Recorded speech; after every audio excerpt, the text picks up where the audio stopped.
আজ যাওয়ার কথা ছিল মেলাতে, কিন্তু বাইরে এত বৃষ্টি হচ্ছে তার কারণে মেলাতে আর যাওয়া হয়নি। তো জিলাপিটা এখানে পাওয়া গেছিল, কিন্তু এই গজাটা তো পাওয়া যায় না। আর এই গজা যে খেতে খুব ভালোবাসি আমি, তো বাড়িতেই বানিয়ে নিলাম আজকে গজা। 1 কাপ পরিমাণ ময়দায় পরিমাণ মতো লবণ, চিনি আর সাদা তেল দিয়ে ময়ান দিয়ে নেবো ভালোভাবে। তারপরে অল্প অল্প পানি দিয়ে আমি একটা ডো বানিয়ে নেবো। ডোটাকে 10 মিনিট রেস্টে রাখার পরে একটা বড় সাইজের লেচি কেটে নিয়ে খুব ভালোভাবে একটু মোটা করে রুটি বানিয়ে নেবো। দিয়ে দু সাইড থেকে একটু ছুরির সাহায্যে কেটে দিয়ে লম্বা লম্বা স্ট্রিপের আকারে আমি শেপ দিয়ে নেবো। আপনারা চাইলে ছোট বড় শেপ দিতে পারেন, কিন্তু বাজারে যে এরকমই বিক্রি হয় আর খেতেও খুব ভালো লাগে। তারপরে বোর্ডের উপরে সবকিছু একটু সাজিয়ে নেবো যাতে ভাজার টাইমে খুব সুবিধা হয়।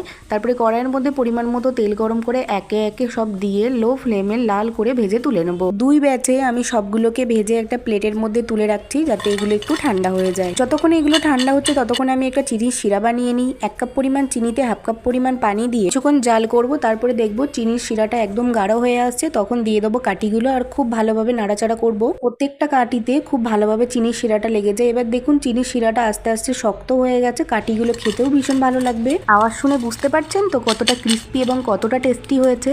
রেসিপিটা যদি ভালো লেগে থাকে প্লিজ আমার চ্যানেলটা সাবস্ক্রাইব করে দেবেন এবং লাইক কমেন্ট করে জানাবেন কেমন লাগলো।